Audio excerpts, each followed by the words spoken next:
नमस्कार, जनता टीवी देख रहे हैं आप। आपके साथ मैं हूं खुशबू पांडे। मैं हूं आपके साथ अमन त्रिपाठी और बुलेटिन में बात होगी कुछ अहम खबरों की। मुख्यमंत्री पुष्कर सिंह धामी ने शिक्षक दिवस के अवसर पर पूर्व राष्ट्रपति डॉक्टर सर्वपल्ली राधाकृष्णन की जयंती पर उनके चित्र पर पुष्प अर्पित कर श्रद्धांजलि दी। तो साथ ही मुख्यमंत्री ने कहा कि डॉक्टर राधाकृष्णन ने शिक्षा के माध्यम से समाज में संस्कार, मूल्य और ज्ञान का प्रकाश को फैलाया है। साथ ही उन्होंने प्रदेश के सभी शिक्षकों को शिक्षक दिवस की शुभकामनाएं देते हुए उन्हें राष्ट्र निर्माण का सशक्त स्तंभ भी बताया है।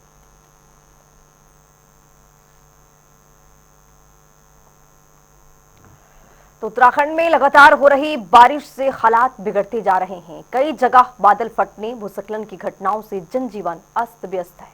और इसी को लेकर मुख्यमंत्री पुष्कर सिंह धामी ने कहा कि राज्य सरकार आपदा की इस घड़ी में हर प्रभावित नागरिक के साथ खड़ी है। साथ ही उन्होंने जिला प्रशासन और आपदा प्रबंधन अधिकारियों को राहत और पुनर्वास कार्यों में तेजी लाने के निर्देश दिए और कहा कि लापरवाही कतई बर्दाश्त नहीं की जाएगी। मुख्यमंत्री पुष्कर सिंह धामी की ओर से ये अधिकारियों को निर्देशित किया गया है।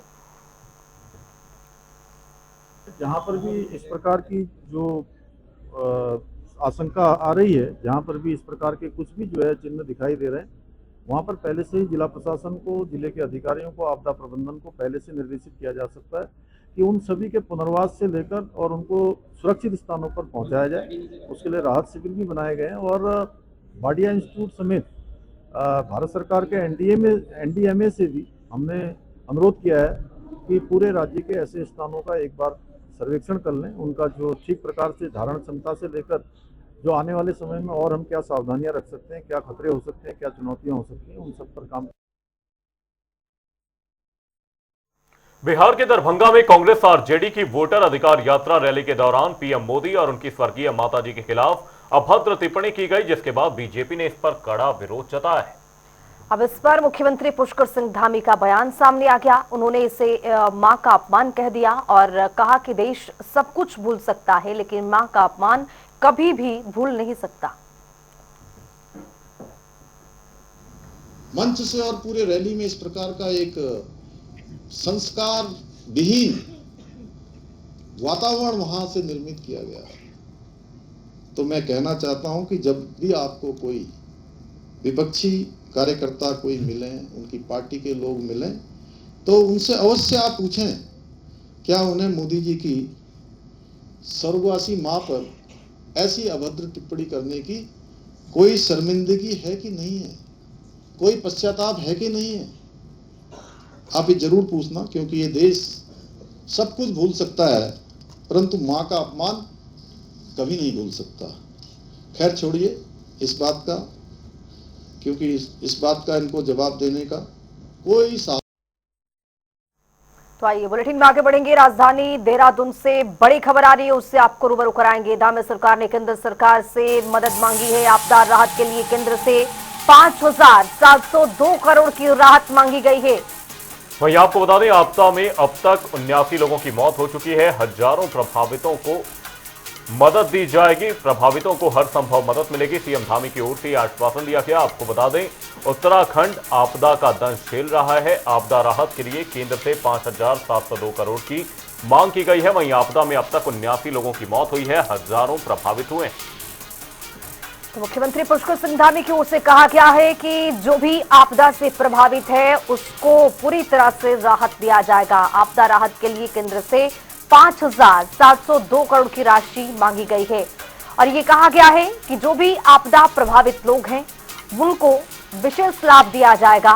परेशान होने की किसी तरह की कोई जरूरत नहीं है। धामी सरकार ने ये कहा है और केंद्र सरकार से भी बड़ी राहत की मांग की है। देहरादून में पर्यटन, सिंचाई एवं संस्कृति मंत्री सतपाल महाराज की अध्यक्षता में भारत नेपाल सीमा परियोजनाओं की समीक्षा बैठक की गई। इस दौरान शारदा नदी पर बनबास बैराज, फ्लड स्कीम और पंचेश्वर डैम की स्थिति पर चर्चा की गई। सतपाल महाराज मंत्री ने कहा कि सीमा क्षेत्र की कनेक्टिविटी बेहद जरूरी है। महेंद्र नगर और कंचनपुर को बनबास से जोड़ने वाले पुल के निर्माण पर विचार हो रहा है, जिससे आवाजाही और भारत नेपाल संबंध मजबूत होंगे।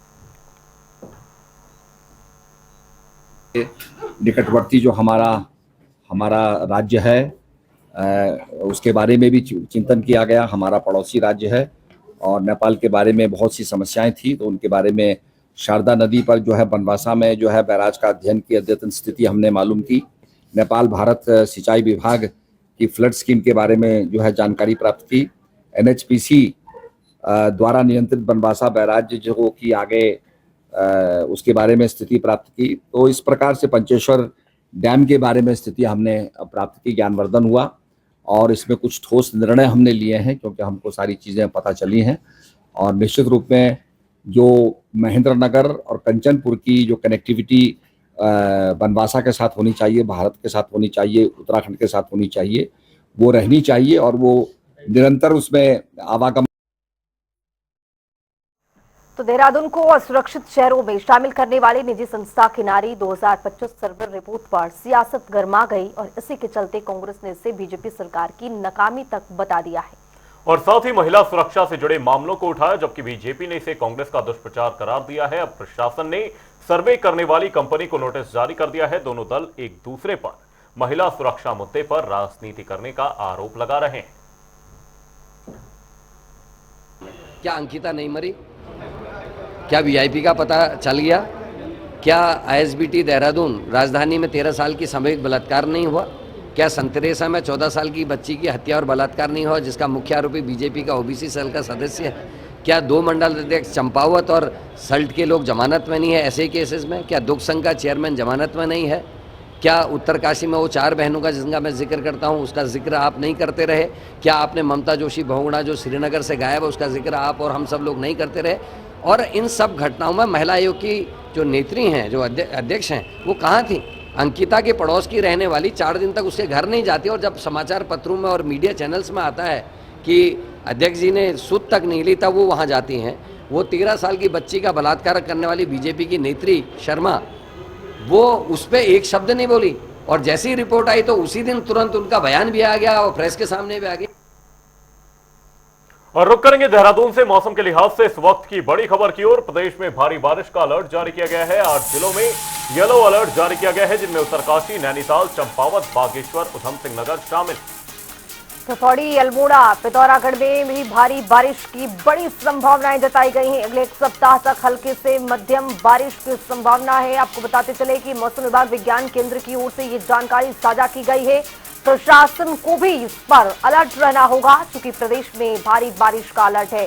पहले ही जो ये प्रदेश है, आपको बताते चले कि आपदा से प्रभावित है। जगह जगह पर जल जमाव की स्थिति, पहाड़ी क्षेत्रों में पहाड़ियां दरक रही हैं। भूस्खलन की तस्वीरें कई दफा सामने आती हैं और अब ये भी देखने को मिला है कि नदी नाले जो हैं वो भी उफान पर हैं। इससे पहले की मौसम विभाग विज्ञान केंद्र की ओर से ये बड़ी चेतावनी साझा की गई है। जानकारी दी गई है कि 8 जिलों में येलो अलर्ट जारी है।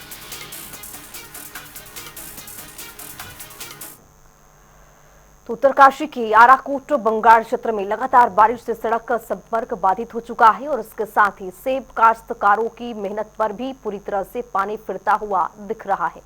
वहीं बंद रास्तों और मंडियों तक ना पहुंच पाने से भारी मात्रा में सेब खराब हो चुका है। वहीं काश्तकारों ने सरकार और कृषि मंत्री से मांग की है कि राजस्व और उद्यान विभाग मौके का मुआयना कर उचित मुआवजे की व्यवस्था करे। हमारा बगीचा जो है अरासू नामक ग्राम में है और हमारे सेब जो है 5-6 दिनों से जो है 5-6 दिन से पहले से पैक किया पड़े हैं। वर्षा की वजह से सारी रोड है आदि बंद है और वर्षा भयंकर रूप से हो रही है। कुछ सेब पेड़ों से ही ड्रॉप होकर के सड़ रहे हैं, कुछ पेटियों के अंदर सड़ रहे हैं। बहुत भारी नुकसान हो रहा है। साल भर का खर्चा भी अपनी जेब से इनका देना पड़ रहा है। इसलिए सरकार से हमारी करवर निवेदन है कि वो इस विषय में ध्यान दे और हमको जो उचित मुआवजा जो फसल का बनता है वो दिलाया जाए ताकि हम जो है अपनी आर्थिक स्थिति से ज़्यादा परेशान ना हो। उत्तरकाशी जिले में लगातार बारिश से जनजीवन अस्त व्यस्त हो गया है, जिसको लेकर हर्षिल धराली क्षेत्र में भूस्खलन और मलबा गिरने की घटनाएं लगातार जारी हैं। तो तिलगाड़ा में पहाड़ों से लगातार मलबा आने से खतरा बढ़ गया है और इसी को लेकर प्रशासन ने संवेदनशील जगहों को चिन्हित कर विशेष निगरानी शुरू कर दी है। हर्षिल घाटी में बन रही झीलें और मलबे के ढेर आम जनजीवन के लिए गंभीर खतरा बन सकता है।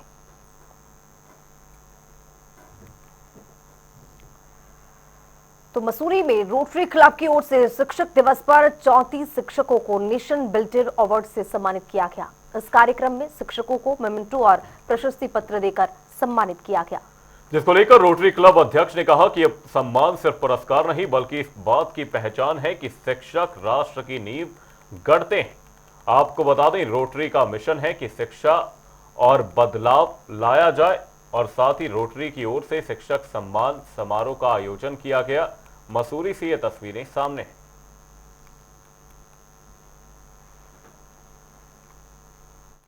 इसका सेलिब्रेशन यहाँ आज मना रहे हैं हम। शिक्षक दिवस की सब लोगों को बहुत बहुत बधाई, जो कि कल है, परंतु थर्सडे को मीटिंग था, उसका प्रोग्राम हमने आज रखा हुआ है सर। इसमें आज जो है हम टोटल 34 शिक्षकों को हम मेमेंटोस दे रहे हैं सर, उनके अच्छे कार्य के लिए उनको सम्मानित कर रहे हैं। दिवस की पूर्व संध्या पे रोटरी मसूरी द्वारा एक शिक्षक सम्मान समारोह रखा गया है। रोटरी जो एक संस्था है, अंतर्राष्ट्रीय संस्था है, ये स्वास्थ्य, शिक्षा, स्वच्छता के बारे में अधिकांश रूप से कार्य करती है। इसी परिप्रेक्ष्य में मसूरी द्वारा आज इस शिक्षक दिवस के पूर्व संध्या पर कार्यक्रम रखते हुए हमें बहुत ही हर्ष हो रहा है। ये कार्यक्रम मुख्य रूप से प्राथमिक जो राजकीय प्राथमिक विद्यालय हैं उनके शिक्षकों का सम्मान है। राजकीय शिक्षक जो है हमारे संस्थानों के शिक्षक हैं, ये बहुत महत्वपूर्ण भूमिका निभाते हैं। ये उन बच्चों को पढ़ाते हैं जो कि निर्बल वर्ग से आते हैं, जो सरकारी स्कूलों में पढ़ना चाहते हैं, और इनकी इसी दृष्टि में हमारे लिए इनका सम्मान बहुत बढ़ता है। मसूरी शहर में एक बेहतरीन कार्य कर रहा है, न कि शिक्षा के क्षेत्र में बल्कि सामाजिक क्षेत्रों में या वृक्षारोपण से लेकर बच्चों की पढ़ाई में हेल्प करना, बच्चों को स्कॉलरशिप देना, समाज के प्रति काफ़ी जागरूक है ये टीम, और मसूरी के विकास में और हर क्षेत्र में बेहतरीन कार्य कर रही है। और जो भी शिक्षकों को ये सम्मान देते हैं या किसी को सम्मान देते हैं, उससे उनका मनोबल मिलता है और बेहतर करने की प्रेरणा मिलती है। हरिद्वार के ज्वालापुर कोतवाली क्षेत्र में रानीपुर मोड़ स्थित इंडिया मार्ट में भीषण आग लग गई, जिससे मार्ट खुलते ही कर्मचारियों ने अंदर से धुआं निकलता देखा। तुरंत फायर ब्रिगेड को सूचना दी गई। हालांकि दमकल कर्मियों ने आग पर काबू पा लिया, लेकिन तब तक हजारों रुपए का सामान, फर्नीचर जलकर राख हो चुका था। आग लगने के कारणों की जांच की जा रही है। प्रारंभिक आशंका है कि शॉर्ट सर्किट की वजह से यह हादसा पेश आया। गनीमत रहे कि हादसे में कोई जानी नुकसान नहीं हुआ है।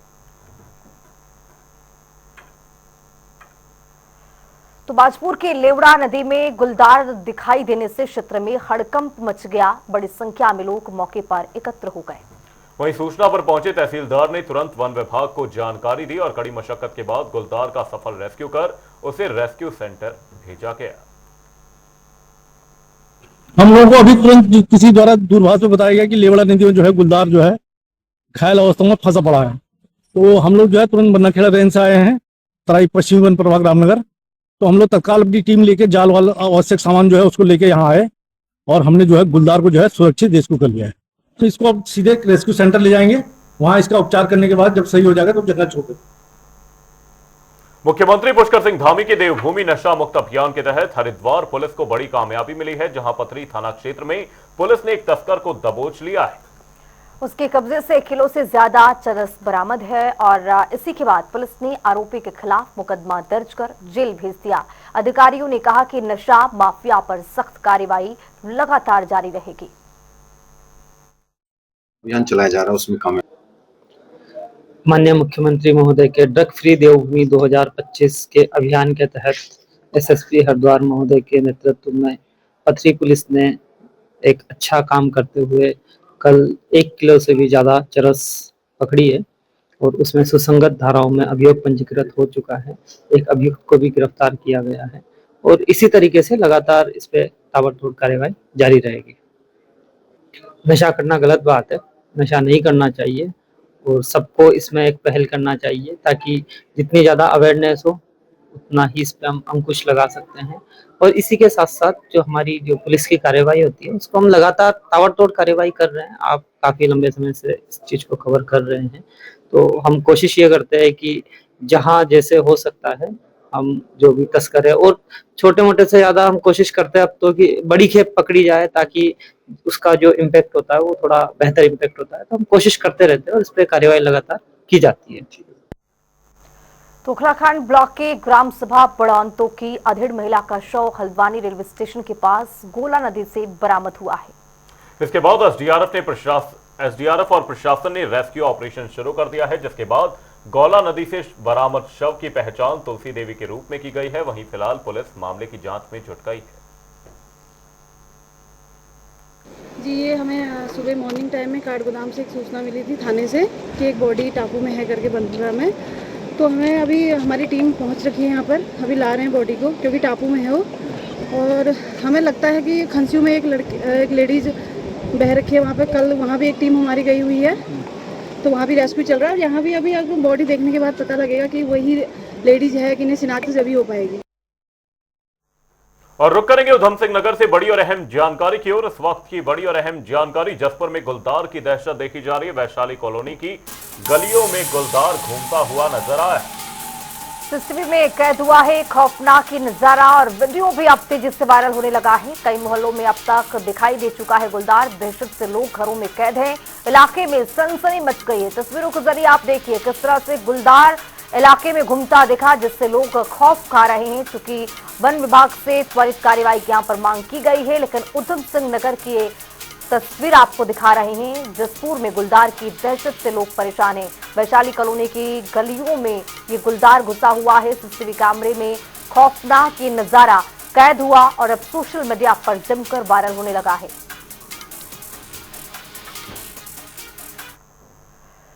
तो रुड़की के मंगलौर में दर्दनाक सड़क हादसा पेश आया, जहां हरियाणा रोडवेज बस ने बाइक सवार युवक को टक्कर मार दी, जिससे 23 वर्षीय अंकित की मौके पर ही मौत हो गई। वहीं हादसे के बाद बस चालक वाहन छोड़कर मौके से फरार हो गया। वहीं घटना से गुस्साए ग्रामीणों ने हाईवे जाम कर मुआवजे और गिरफ्तारी की मांग की है। फिलहाल पुलिस अधिकारियों ने शव पोस्टमार्टम के लिए भेज दिया है। देखिए, यहाँ हरियाणा हमें लोग यहाँ नाजरपुरा के सामने हैं और एक भाई यहाँ रोड क्रॉस कर रहा था और हरियाणा बस जो है पीछे से जो बड़ी तेज स्पीड से आई है। अनियंत्रित तरीके से इस बस को लेकर ड्राइवर आ रहा था और उस बच्चे को जो है ये बस रोंगते हुए आगे निकल गई। उस बच्चे की तत्काल मृत्यु हो गई है। परिजन यहाँ पर हाईवे पर बैठे हुए हैं। हम लोग भी यहाँ पर पहुँचे हैं। अभी हरियाणा रोडवेज की बस प्रशासन के अंडर में है और जो बस का चालक है वो भी प्रशासन के अंडर में है। हमारी प्राथमिकता ये है कि हम पहले डेड बॉडी को पीएम पे भिजवा रहे हैं, उसके बाद इस पर मुकदमा कराया जाएगा, ड्राइवर पर मुकदमा कराया जाएगा और इसमें जितना भी उचित हो सकता है हम परिवार के साथ खड़े हैं और परिवार की मदद करने के लिए। केदारनाथ के चौराबाड़ी ग्लेशियर क्षेत्र में हल्का हिमस्खलन दर्ज किया गया। जिला आपदा प्रबंधन अधिकारी नंदन सिंह रजवार ने और इस बीच ये बड़ी और अहम जानकारी सामने आ रही है। इस वक्त की ये बड़ी खबर आपको बता रहे हैं, अध्यक्ष सुखविंदर कौर, डीएम सविन बंसल ने शपथ दिलाई है। देहरादून से ये बड़ी और अहम जानकारी आपको बता रहे, समारोह में पूर्व सीएम हरीश रावत भी शामिल हुए। तो नेता प्रतिपक्ष यशपाल आर्य, विधायक प्रीतम सिंह चौहान की मौजूदगी रही है। देहरादून जिला पंचायत शपथ ग्रहण समारोह का आयोजन किया गया। अध्यक्ष सुखविंदर कौर, उपाध्यक्ष अभिषेक चौहान की मौजूदगी रही। तस्वीरों के जरिए भी आप देखिए, तमाम यहाँ पर जो वरिष्ठ नेता हैं वो मौजूद हैं। समारोह में पूर्व सीएम हरीश रावत भी शामिल होते हुए नजर आए हैं। नेता प्रतिपक्ष यशपाल आर्य की भी मौजूदगी रही है। तो देहरादून जिला पंचायत में ये कार्यक्रम का आयोजन किया गया है और अभिषेक चौहान ने शपथ ली है, डीएम सविन बंसल ने शपथ दिलाई है। इसके साथ साथ समारोह में पूर्व सीएम हरीश रावत भी शामिल हुए। आपको बताते चले कि नेता प्रतिपक्ष यशपाल आर्य, विधायक प्रीतम सिंह चौहान की भी इसमें मौजूदगी रही है। पंचायत शपथ ग्रहण समारोह का आयोजन किया गया है और इसमें तमाम जो वरीय नेता हैं वो इसमें शामिल होते हुए नजर आए। देहरादून से ये बड़ी और अहम जानकारी आपको बता दें, समारोह में पूर्व सीएम हरीश रावत भी शामिल हुए हैं। ये बड़ी और अहम जानकारी, नेता प्रतिपक्ष यशपाल आर्य, विधायक प्रीतम सिंह चौहान भी मौजूद रहे। देहरादून जिला पंचायत शपथ ग्रहण समारोह का आयोजन किया गया। अध्यक्ष सुखविंदर कौर, उपाध्यक्ष अभिषेक चौहान ने शपथ ली। डीएम सविन बंसल की ओर से शपथ दिलाई गई।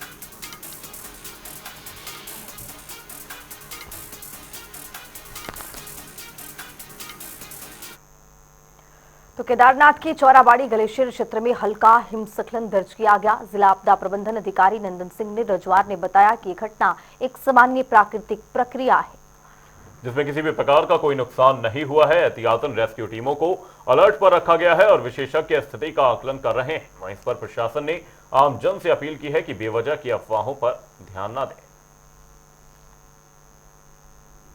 आज श्री केदारनाथ धाम से सूचना प्राप्त हुई कि यहाँ पर चौराबाड़ी ग्लेशियर के पास, जो कि केदारनाथ से 5 किलोमीटर ऊपर है, एक ग्लेशियर टूटने की सूचना प्राप्त हुई, जो कि इस उच्च हिमालयी क्षेत्रों में लगातार इस प्रकार की घटनाएं होती रहती हैं और यह किसी भी जान माल की हानि नहीं हुई है और मौके पर वहाँ पर मौजूद टीमों को अलर्ट कर दिया गया है।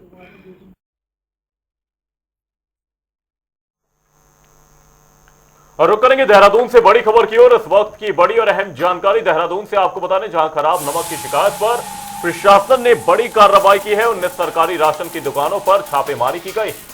तो जांच के लिए नमक के सैंपल भेजे गए हैं। सीएम के निर्देश पर यह बड़ी कार्रवाई देखी गई है। रेत मिले हैं नमक का वीडियो वायरल होने पर पूरी तरह से हड़कंप मचा है।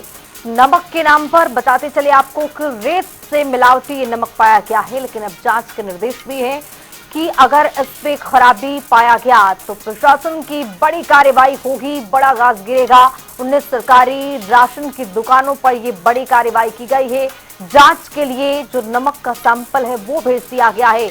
मुख्यमंत्री पुष्कर सिंह धामी के निर्देश पर ये बड़ी कार्रवाई की गई है।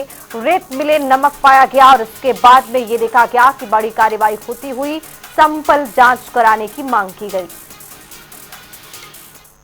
पदार्थों में जहां भी शिकायत आएगी, जो भी इसके लिए उत्तरदायी होंगे उसके खिलाफ कड़ी कार्रवाई की जाएगी। उस पर कोई भी रियायत।